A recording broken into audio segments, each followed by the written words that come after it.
Assalamualaikum warahmatullahi wabarakatuh. Nama saya Muhammad Bintang Kurniawan. Hari ini saya akan mengkaji salah salah.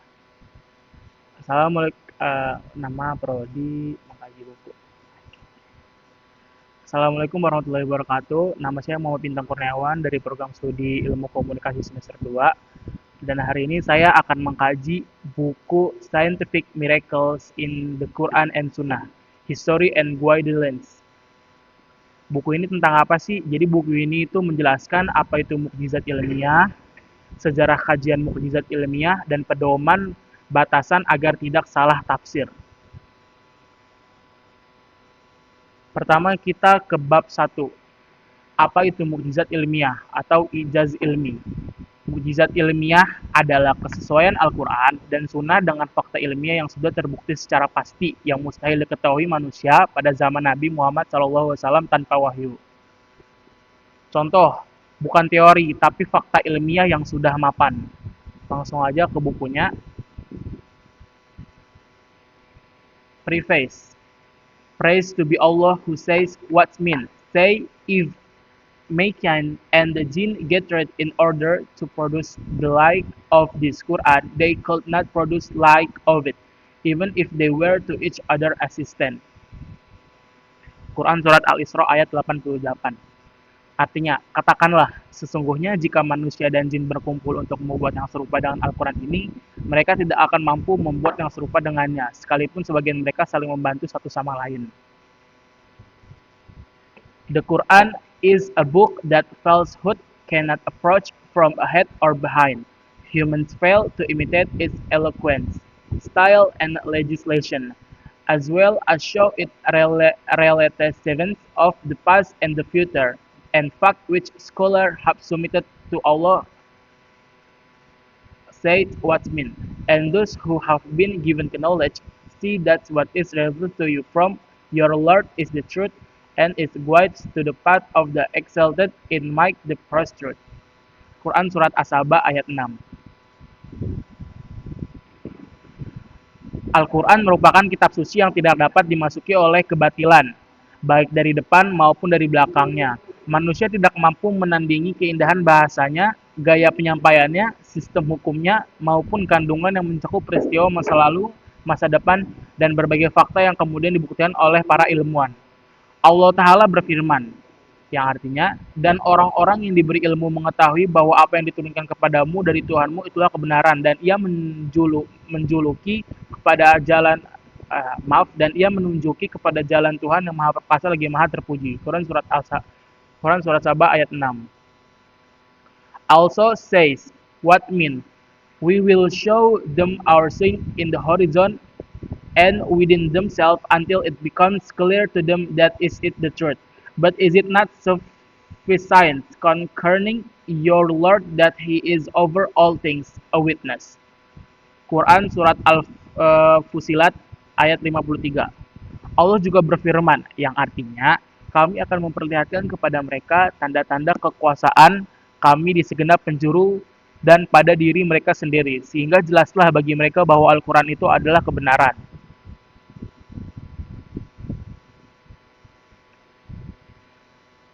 And peace and blessing be upon to the one whom Allah He sent as mercy to the world, the one who warned and brought glad tidings, whom message in the final one among all divine laws.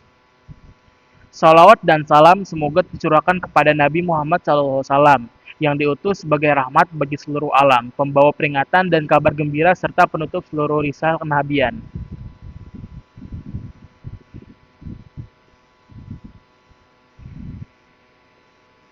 The inimitability or ijaz of the Quran and how it establishes proofs against mankind is something that doesn't not require reduction in order to knowledge by all. Al-Kashaw Az-Zamakhshari.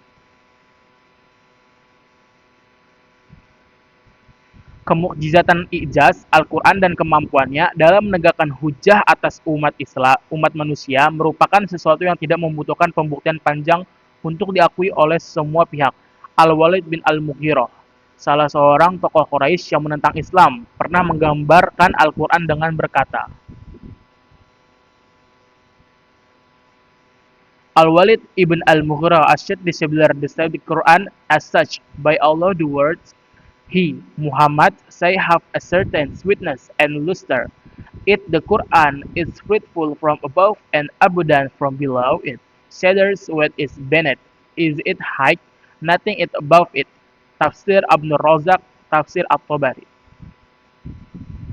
Al-Walid bin Al-Mughirah, salah seorang tokoh Quraisy yang menentang Islam, pernah menggambarkan Al-Quran dengan berkata, Demi Allah, sungguh perkataannya Muhammad memiliki keindahan dan daya tarik. Ia berbuah di bagian atasnya dan subur di bagian bawahnya.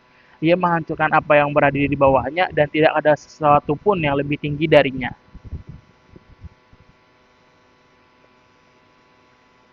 Muslim noticed the importance of the inimitability of the Quran early on and quickly become concerned with it. Some of the earliest efforts focused on ijaz bayani, inimitability of Quranic figures of speech, Al-Itqan As-Suyuti.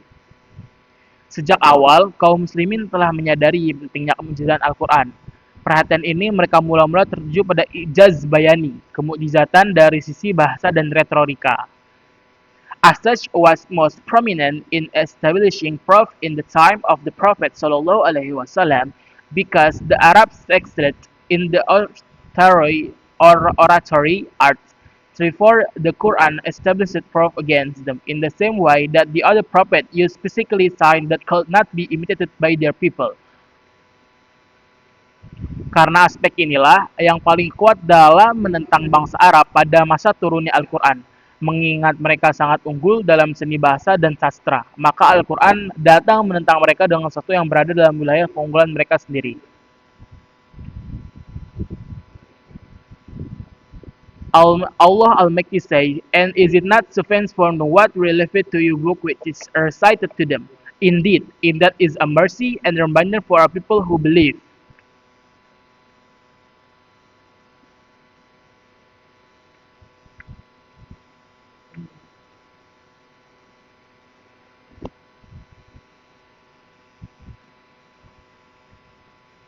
Rasulullah SAW bersabda bahwa setiap nabi diberikan mukjizat sesuai dengan kondisi umatnya. Sedangkan mukjizat yang beliau terima adalah wahyu ilahi yang terus dibaca dan dijaga hingga hari kiamat. Namun, pembahasan sistematis mengenai mukjizat Al-Quran belum terkembang pada masa sahabatnya dan tabi'in karena beberapa alasan, di antaranya 1.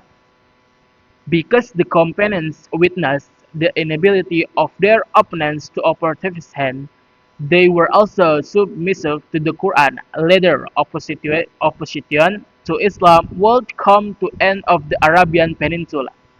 Para sahabat secara langsung menyaksikan ketidakmampuan kaum penentang dalam menandingi Al-Quran, sehingga tidak memerlukan pembuktian teoritis. 2. Because they were pursued with da'wah, calling to Islam and jihad. Mereka lebih disibukkan dengan dakwah dan jihad. 3. Because they distanced themselves from dialectics, kalam, upon which action is not based. Mereka menjauhkan diri dari perdebatan filosofis, ilmu kalam yang tidak berdampak langsung pada pengalaman agama. When the Islamic conquests took place and spread into new nations, such as Persia and Rome, parts of civilizations were transferred to Muslim culture. This transfer became so extensive that some of their legal literature was translated into Arabic and some of their terminology was introduced into our Islamic heritage. Initially, some of the ulama, that is Muslim scholars, missed these innovations with a non-accepted. However, because of the strength of this trend, the support it received from the authorities, and the emergence of scholars who supported it, it became a general trend in this regard. Sheikh Muhammad Al-Amin. Ketika wilayah Islam meluas ke negeri-negeri seperti Persia dan Romawi, sebagian budaya dan pengetahuan bangsa tersebut masuk ke dalam dunia Islam. Banyak karya asing diterjemahkan ke dalam bahasa Arab dan istilah-istilah baru pun mulai dikenal. Pada awalnya, sebagian ulama menolak arus ini, namun karena pengaruhnya yang semakin kuat, dan didukung oleh kekuasaan serta sebagian cendekiawan, maka penggunaan istilah-istilah tersebut akhirnya diterima selama tidak bertentangan dengan prinsip-prinsip akidah Islam.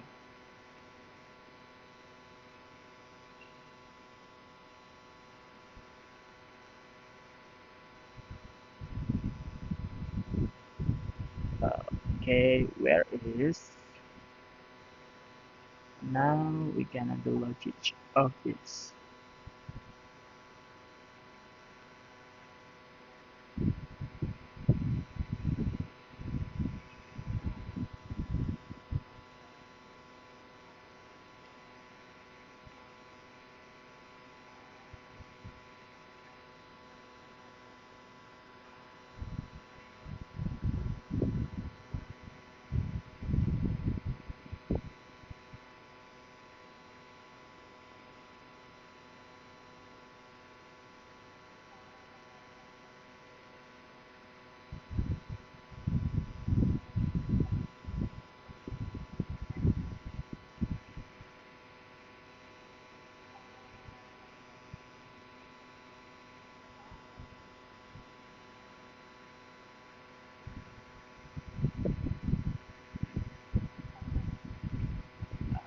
In fact, they were a prominent feature of innovation and cultural creativity in Islamic civilizations.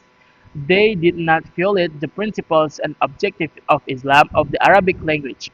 One of the many of those terms was mu'jiza and ijaz, evidential miracle or inability. Di antara istilah yang kemudian digunakan dan diterima secara luas adalah mukjizat dan ijaz yang menunjukkan pada ketidakmampuan manusia untuk menanding Al-Quran. Words synonymous with the term. Istilah-istilah yang seperti dengan mukjizat.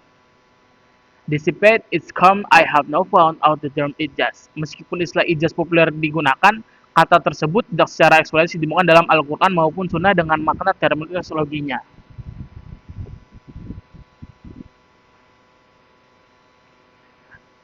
It's like jaza.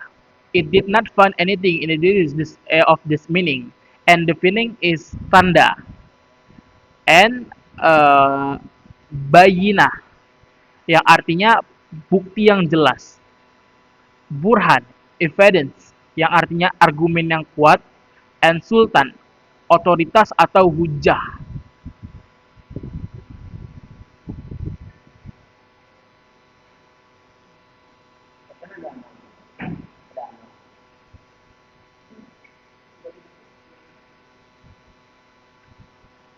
Historical usage of ijaz and mu'jizah or miracle. Penggunaan historis istilah ijaz dan mu'jizah.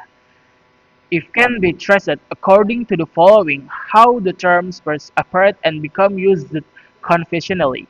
Secara historias, istilah ijaz mulai digunakan dalam kajian keilmuan Islam pada abad ketiga Hijriah. The first person considered to have used the word was Nidham al-Basri, the Mutalizid, the 23 Lisan al-Mizan Ibn Hajar as-Asqalani. Tokoh-tokoh seperti Al-Jahiz menjadi pelopor dalam membahas kemujizatan Al-Quran secara sistematis, khususnya dari aspek bahasa dan makna.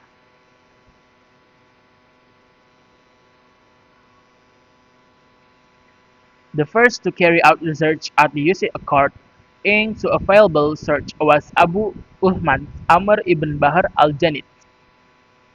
Meskipun sebagian tokoh awal berasal dari kalangan Mu'tazilah, para ulama ahlu sunnah kemudian menggunakan istilah tersebut tanpa keberatan, karena substansinya tidak bertentangan dengan ajaran Islam.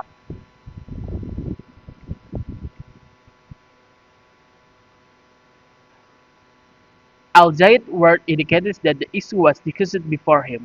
The word may even have been literature of the subject which has not been preferred, but it is possible to say for sure. Without doubt, both of these men were staunch Mu'tazili, but this did not prevent Ahl as-Sunnah from studying the issue, using the same terminology as we will soon demonstrate Allah willing. Istilah ijaz selanjutnya digunakan oleh banyak ulama besar seperti Al-Baqillani, Al-Khattabi, Ibn Hazm, Qadi Iyad bin Tarmiyah, Ibn Al-Qayyim, dan Ibn Khatir. Penggunaan istilah ini menjadi hal yang lazim dalam kajian tafsir, akidah, dan balaghah.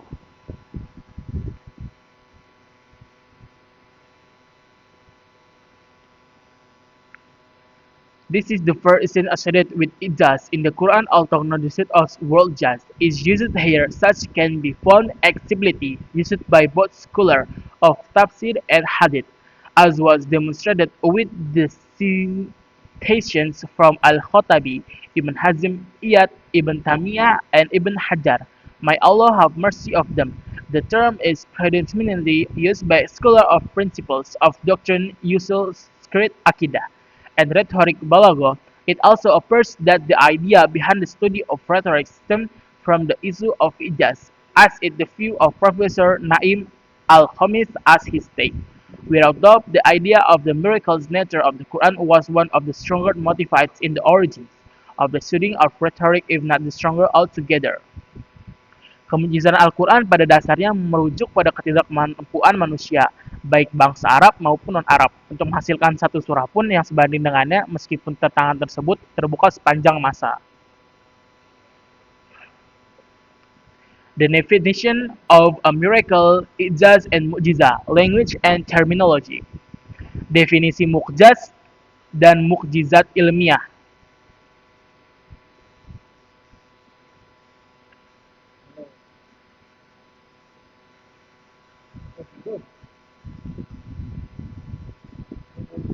And to what extent the term confers to the meaning assigned in the Quran.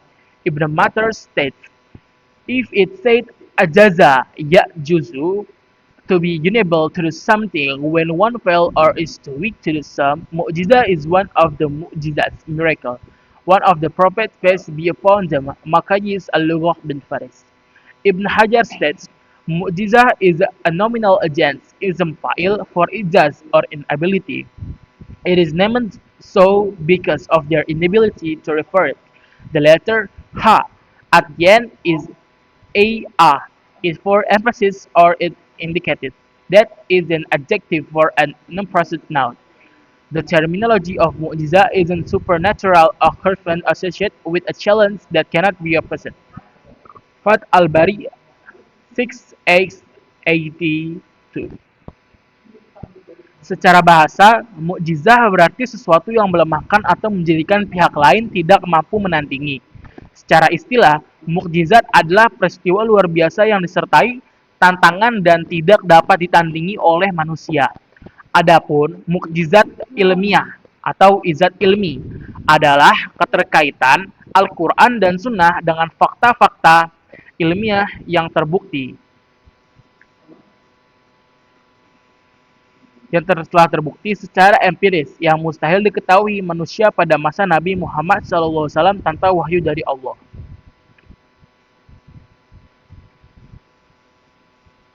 Summary: the above study demonstrates that the mu'jizah and ijaz miracle are accepted and correct for the following reasons. 1. It will have been ideal to use one of the words used in the Quran to fulfill the purpose of the destination. 2. The miracle of the messenger of Allah Shallallahu Alaihi Wasallam is ending or ongoing, unlike previous miracles which ended when the respective prophets were taken to their Lord.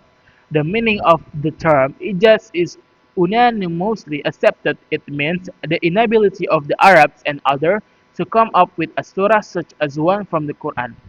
4. It is correct to use this term linguistically as well as in terms of Islamic law, as the term denotation has a strong association with the context in which it is used. In fact, the roof of the world Jaza is mentioned several times in Quran. 5. This term and other conventional terms like it have been used by Muslim scholars throughout history without objection or connect. In fact, such a set of convenience have been preferred to other terms as they have become customarily realized.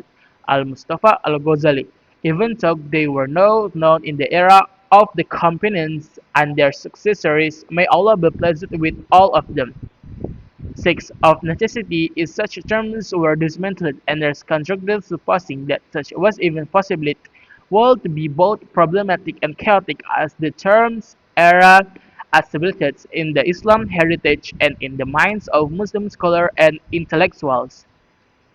7. Our scholars, may Allah have mercy of them, were realistic when devising these terms according to the developments in Islam culture in their time. They also devised conditions and guidelines to indicate what is meant by them. Without violating other principles, have we been able to do some with developments in our cultural life today? Despite the many universities, language academia, research centers, and the use of sophisticated computers, or are we still unable to do so? This is what makes some intellectual and students seek to our terminology to respond to some the foreign terminology that has been introduced and become problematic. 8. Finally, regardless of what the term or who contains, there is a reality which asserts the own right to extend. Person has the right to use any language, then firstly the meaning of it used in any time or age. Jadi kesimpulan dari bab ini adalah pembahasan di atas dapat disimpulkan bahwa istilah mukjizah dan ijaz dapat diterima secara bahasa maupun syariat. Istilah tersebut telah digunakan oleh para ulama sepanjang sejarah Islam dan memiliki makna yang jelas. Yaitu ketidakmampuan manusia dalam menandingi Al-Quran. Mukjizah Al-Quran bersifat abadi dan terus relevan sepanjang zaman, termasuk dalam konteks perkembangan ilmu pengetahuan modern.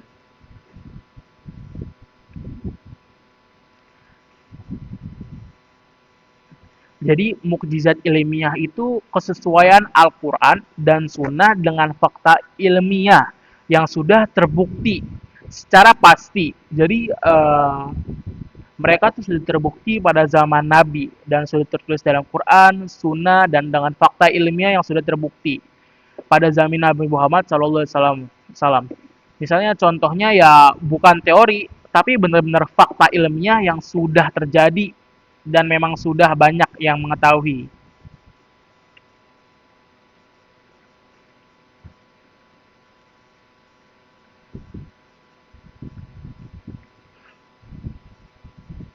Now, definition and conditions of scientific truth. Bab 2.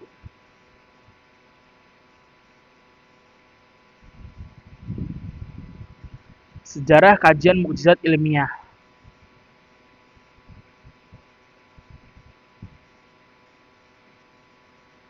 Definition and condition of scientific truth. Pengertian dan syarat kebenaran ilmiah. Scientific truth is a compound term. Definition at Christ defining both of its parts. Truth in Arabic is said the matter has come through hakko, yahiku, yahuku, hakon, and hukokan, nominal in fixed terms. This is when something becomes established. Al-haq, truth, the opposite of falsehood and some teaching with extent in its conformity, its origin, its mean conformity. Muttabaqo. Ar-Raghib al-Fashani defined hakikoh as being sometimes used for something that is established and exists. Al-Mufradat Ar-Raghib al-Asfahaniti may also something established or certain. Al-Ilmiyah, it's scientific, used here as an adjective for truth.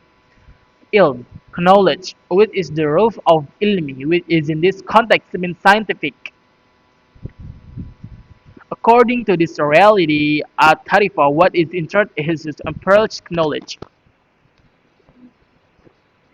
The conventional definition of scientific truth, a concept that transcends the hypothesis and theoretical study stage and thus becomes established and unanimous among specialist scholars. Example included expansion of metal with heat, the contraction of metal with cold, the evaporation of water at 100 degrees Celsius under normal osmosis versus freezing of water at 0 degrees Celsius.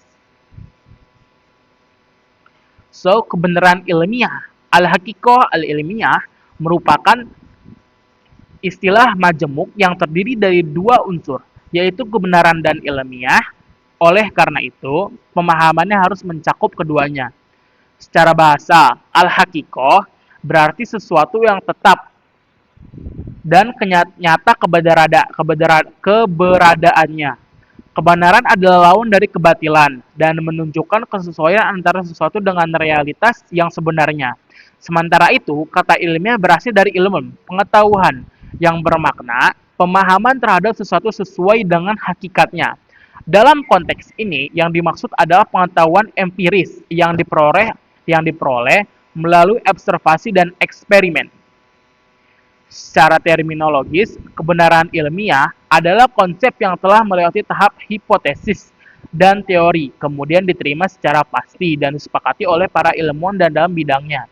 Contohnya adalah pemuaian logam karena panas, penyusutan logam karena dingin, mendidihnya air pada suhu tertentu dan mempunyai air pada titik tertentu dalam kondisi normal. Adapun hipotesis merupakan dugaan ilmiah. Sementara untuk menjelaskan sesuatu fenomena, sedangkan teori adalah penjelasan sistematis yang menghubungkan sebab dan akibat.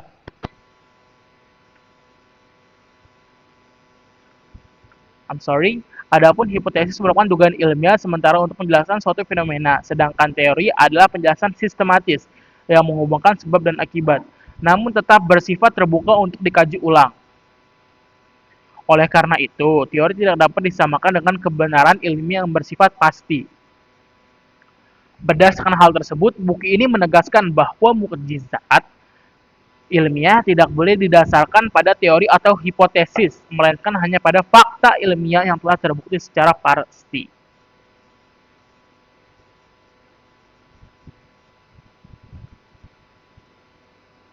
Sorry.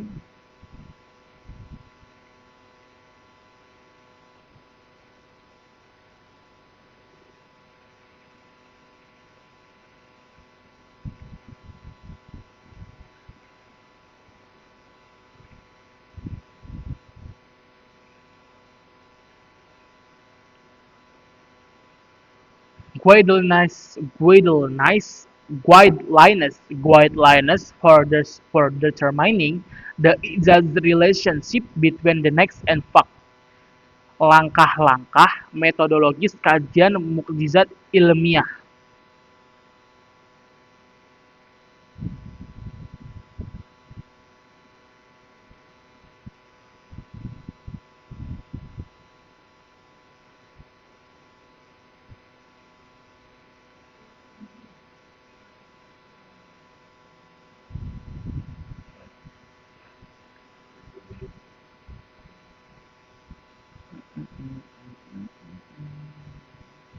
Sorry, what is? Huh. In the case of hadith, the next must be authentic and established as opposed to the Quran, as the Quran has been narrated tawatur. Teks hadis harus sahih, sedangkan Al-Quran telah pasti keabsahannya karena diriwayatkan secara mutawatir. The scientific facts must be consolidated, established, and documented beyond the stage or hypothesis or theory. Fakta ilmiah harus benar-benar pasti, bukan teori, asumsi, atau dugaan. There must be a reference to the scientific fact in the text of the Quran or hadith in a clear, conscientious-able manner.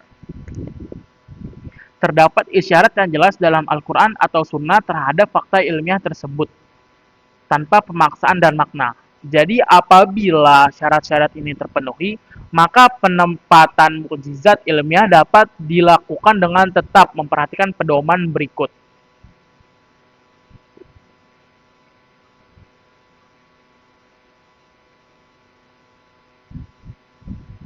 Quranic texts or hadith related to the subject should be collected and compared so as to be ensured authentic, without contradictory text, only supportive ones. Mengumpulkan seluruh ayat dan hadis yang berkaitan dengan topik yang dikaji, serta memastikan tidak ada kontradiksi di antaranya. 2. If existence, the Quranic qira'at variant readings associated with the topic at hand should be collected, and so should the different wordings of the hadith versions. Memperhatikan perbedaan qiraat Al-Quran serta variasi redaksi hadis apabila ada. 3. It should be known wherever there were associations that led to the revelations of the verse, ashab an-nuzul, and abrogation nask related to the topic. Mengetahui sebab turunnya ayat asbabun nuzul dan kemungkinan adanya nasakh, penghapusan hukum. 4.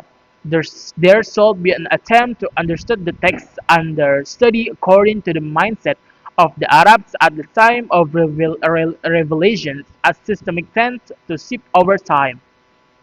Memahami teks sesuai konteks bahasa Arab pada masa turunnya wahyu, karena makna bahasa dapat berubah seiring waktu. Dalam memahami teks, beberapa kaidah tafsir harus diperhatikan antara lain. Ex-ellipse text. Teks yang jelas, nash didahulukan antara teks yang bersifat dugaan.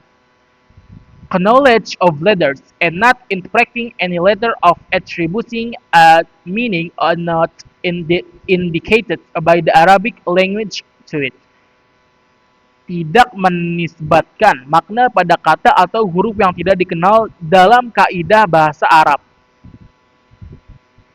Taking the descriptions i'rab of some nouns into account and not making claims that are not supported by authentic eras from of a circumstantial evidence. Memperhatikan kaidah i'rab, tata bahasa Arab. Ambiguous language can be interpreted according to the possible meanings without missing one of the others. Tidak memasukkan satu makna jika teks kemungkinan lebih dari satu penafsiran yang sah. Kembali lagi ke nomor 5. 5. Demonstrating the miracles aspect.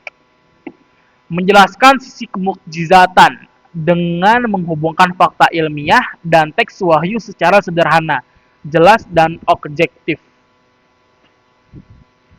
6. There is allegorical language that cannot be understood through conceived by study. Mengakui bahwa terdapat ayat-ayat mutasyabbihat yang tidak dapat dijangkau sepenuhnya oleh akal dan ilmu. 7. Do not search in matters of the unseen such as the date and time of day of the resurrection, the beginning of recreation of paradise and hell. Tidak membahas perkara goib, seperti waktu kiamat, hakikat surga dan neraka, atau awal penciptaan secara spekulatif. 8. Do not rely on Israeliyat, Judean, Christian tradition or weak narrations. Tidak menggunakan riwayat Israiliyat atau hadis-hadis lemah. 9. Really on alternative search only, such as the tradition at tafsir and hadith literature as well as literature in Gharib. Merujuk pada sumber-sumber otoritatif seperti kitab tafsir dan hadis klasik. 10. Abstain from discrediting of attribution ignorance to the Salaf from among the scholars of tafsir and hadith. The Quran and Sunnah are directed at people from every age, and each individual understand them as much as Allah blessed them to. Tidak merendahkan ulama salaf, karena mereka lebih dekat dengan masa turunnya wahyu dan lebih memahami konteksnya.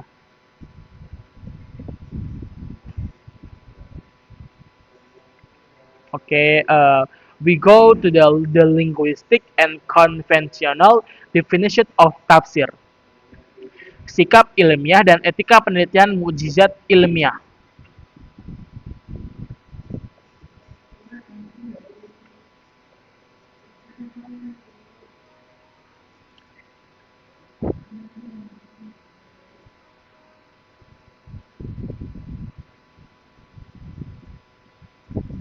The linguistic, I'm sorry, there's the linguistic and considered tafsir. Such a very tafsir.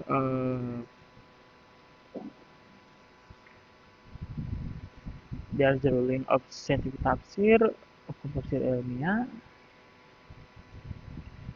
There's the definition of tafsir.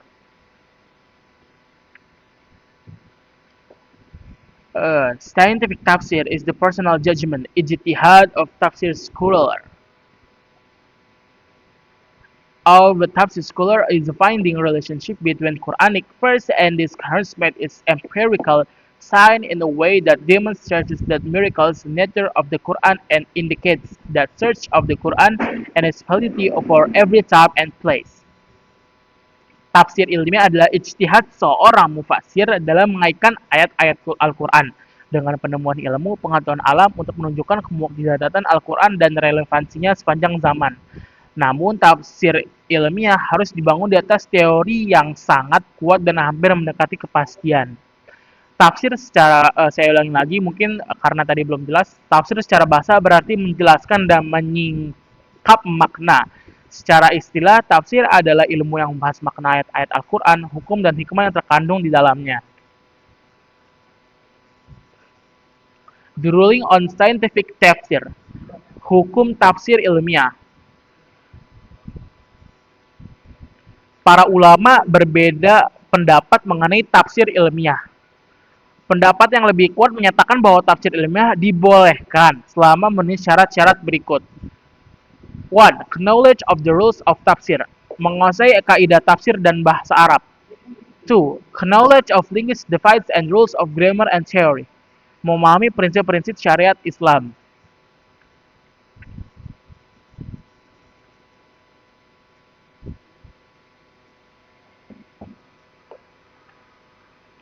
3. Understanding based on divine inspiration, such as experienced by the directors when they reflect on the Quran's verse. Tidak mengklaim satu makna sebagai satu-satunya kebenaran. 4. Al-Mufazir, Quran commentator, should not assert that a given Quranic text has an explicit meaning and that proponents of others possible meanings are mistaken as many researchers tend to do. Tidak menafsirkan Al-Quran dengan teori yang masih bisa berubah. Penafsiran juga harus menegaskan bahwa pemahamannya bersifat ijtihadi, bukan makna yang pasti mengikat.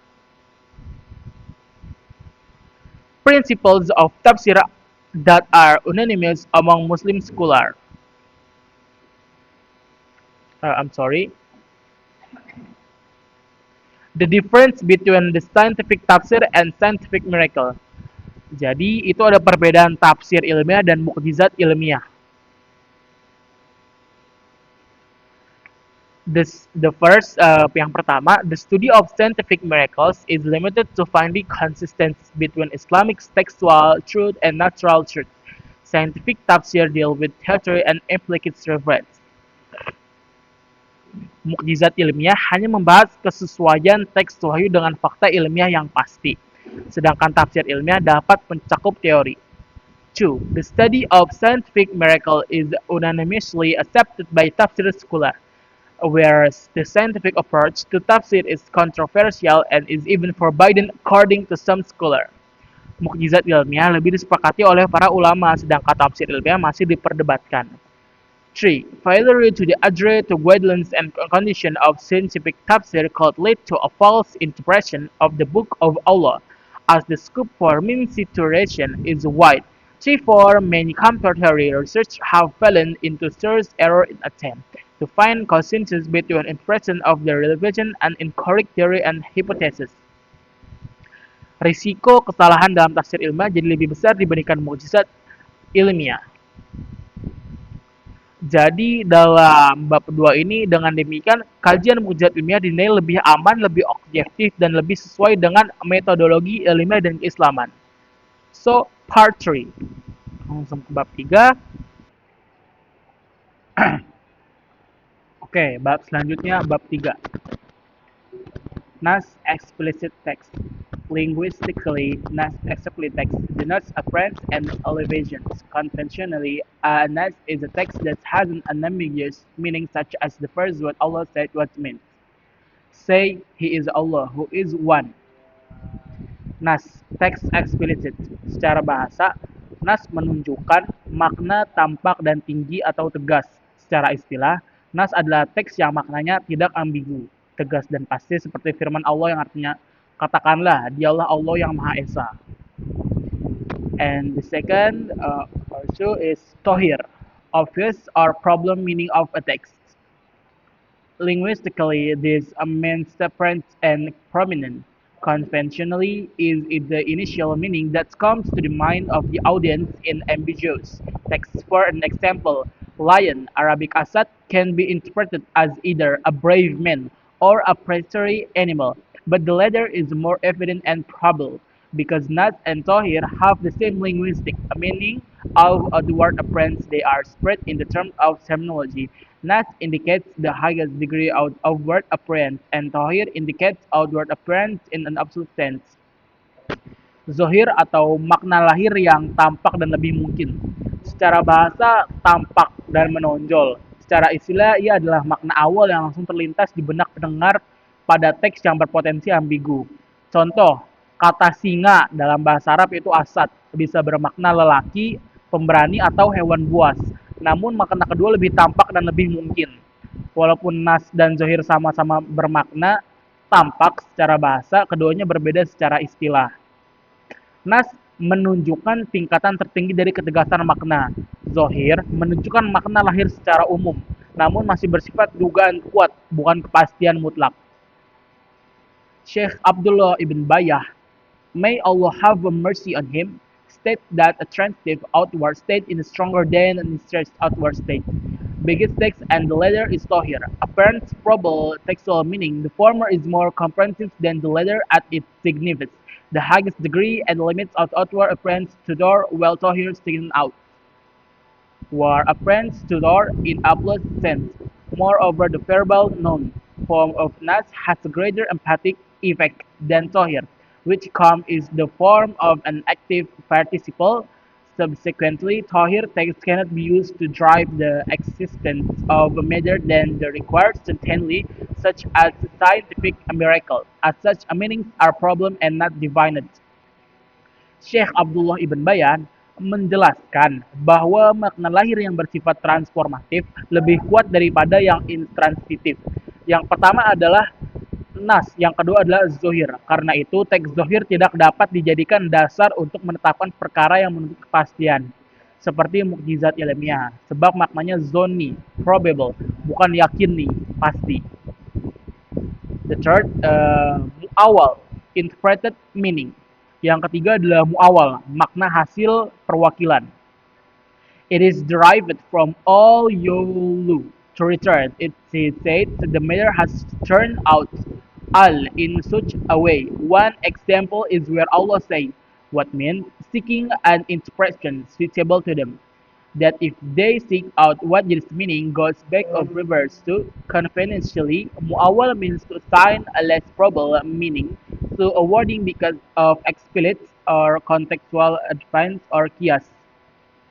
If the towel is substantive, it is termed asheh, and if it unsubstantiated, it is termed al-fasid. This means that not every interpretation is acceptable. An example of a valid interpretation is to interpret the verse. Berasal dari kata Allah ya'ulu, kembali. Secara istilah, mu'awal adalah memberikan makna yang kurang kuat dibandingkan makna zohir. Karena adanya dalil yang tegas, konteks, atau kias. Jika takwil didukung dalil yang sohi, ia disebut takwil yang benar, sohi. Jika tidak, disebut takwil yang rusak, fasid. Tidak semua perwakilan dapat diterima. Another example can be taken from the Nakbor, mentioned in Hadith Al-Ajar Al-Haq bis Sabiq. A neighbor has more right to taken care of by his neighbor. Translation can translate that the neighbor has private right of the right of rebels is the neighbor is selling a property. The neighbor here can be interpreted as the neighbor who has joint ownership, as it comes in another hadith that when the boundaries are set and the paths are met, there is no more premise right. Contoh takwil yang salah, apabila kamu hendak melaksanakan sholat, maka basuhlah wajahmu. Surah Al-Maidah ayat 5, dan ditakwil sebagai bila kamu berniat untuk sholat. And the fourth is al-mantok, pronouns or stated meaning. A linguistic definition, passive participle is a maf'ul of the verb to pronounce that is something, pronouns of one word. Conventional definition, the meaning indicated by the pronounced wording. An example is the hadith, "Wala in had right it for the ones who praise the self." Al-Bukhari, Muslim, the mansuq pronouns meaning is that the one who free itself has the right to Allah. Inheritance scholars do not fear about the validity of mantuk in argumentation. Al-mantuk is makna tersurat. Secara Islam, makna yang ditunjukkan langsung oleh lafaz yang diucapkan contoh hadis. Hak wala, hak waris adalah bagi orang yang memerdekakan budak. Makna tersuratnya jelas dan disepakati kesabahannya sebagai hujah. The fifth is al-mafhum, implied meaning. Linguistic definition, possibly participle, is a maf'ul of the verb to understand that is something understood. And there's the I'm sorry, saya ingin dulu. Al-mafhum, makna tersirat. Makna yang dipahami dari luar lafaz yang diucapkan terbagi dua. Aula min al-mantok, that is the mafhum or implied meaning is more evidence from the text that they pronounce meanings, such as the first. Mafhum al-muwafaqah, selaras. Makna tersirat sejalan atau lebih kuat dari makna tersurat. Contoh, janganlah kamu mengatakan kepada kedua orang tua. Quran surat Al-Isra ayat 23. Larangan memukul orang tua lebih kuat daripada larangan berkata And the B is musawi lil mantuk, equal to be pronounced meaning. Example, the equivalence between inflicting damage on the property of our parents and devouring or burning their wealth. Menunjukkan mafhum al-mukhallafah, kebalikan, menunjukkan makna kebalikan dari yang disebutkan. Ada 10 bentuk diantaranya.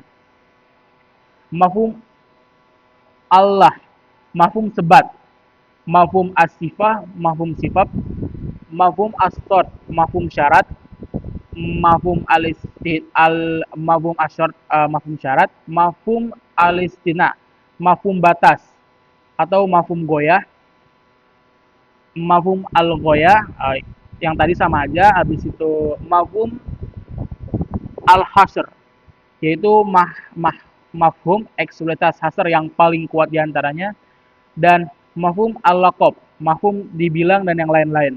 Namun tidak semua mafhum dapat diterapkan. Ulama mengecualikan mafhum jika konteks bahasa menunjukkan ketidakberlakuannya.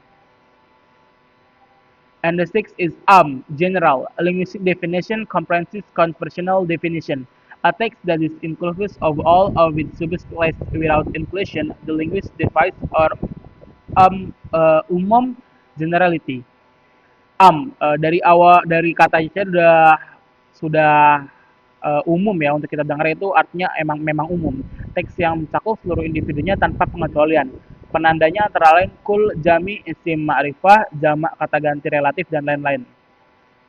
The seven is host, particular. Linguistic definition, the opposite of general. Conventional definition, specification of terms compared by to some individual as based on evidence. Teks yang mengkhususkan sebagian dari keumuman. Pengkhususan taksis bisa bersifat bersambung, mutasil, pengecualian syarat, sifat, dan batas. Dan terpisah, yaitu munfasil, akal, pengamatan, nasakh, lain, mafhum, ijma, kias, atau perbuatan Nabi. And the eighth is mutlak, unqualified meaning. Linguistic definition is it is derived from itlaq to understand, conventional definition. A term assigned to an specific singular entity as an effect to the temperance is a collective name. Mutlak tanpa batas, lafaz yang menunjukkan pada sesuatu tanpa kualifikasi tambahan. And the nine is muqayyad, qualifying meaning. Linguistic definition is the opposite of mutlak, conventional definition. Language lat indicative of the essence of something, mahiyah, with additional equality. Muqayyad atau dibatasi, lafaz yang disertai sifat atau batas tertentu. And the 10th is mujmal, ambiguous. Linguistic definition, collected as the verb to collect. Accounts, conventional definition, something to whose signification is only implied from its language. Yaitu mujmal, ambigu. Lafaz yang maknanya belum jelas dan membutuhkan penjelasan luar contoh. Kata kur dalam Quran surat Al-Baqarah ayat 228. And the 11 is mubayat, explicit. Linguistic definition clarifies conventional definition, providing clarity to problematic language. Mubayan, penjelasan, teks yang memberi kejelasan terhadap lafaz mujmal. And the next is ifrad, singularity versus istighraq, plurality. Example, the singular meaning of the word nikah is sexual intrusion. What the plural meaning includes both wat and akad. Makna tunggal versus makna jamak. Contoh, nikah bisa bermakna hubungan biologis atau akad nikah. Tasil, establishing origin versus aziyadah, addition. Tasil to establish the origin of something. Example, Allah say what mean. La, I swear by the city Makkah. Taksis versus ziyadah. Apakah lapas menetapkan makna baru atau hanya menegaskan atau penegasan tambahan? And the next is taksis wa ta'kid. Example, Allah say, what means? So which of the favors of your Lord what you deny? This verse is repeated for impressing. According to the apparent meaning, this requires that the verse is repeated more than 3 times. Taksis, penempatan baru versus takkid, penegasan. Pengulangan ayat bisa bermakna makna baru, bukan sekedar penegasan. And the next is original legal effect versus abrogation. Hukum asal versus nasah, penghapusan. Mayoritas ulama lebih memilih penggabungan dalil daripada mengklaim nasah. And the next, literal and order of literalness, literal hakikah. And the next is literal language supervedes figurative language. Makna hakiki dan majazi. Jadi 17-18 ini makna hakiki dan makna majazi. Makna hakiki didahulukan atas makna majazi selama tidak ada dalil pengalihan. The next, mutashabih. The definition what is similar in other language.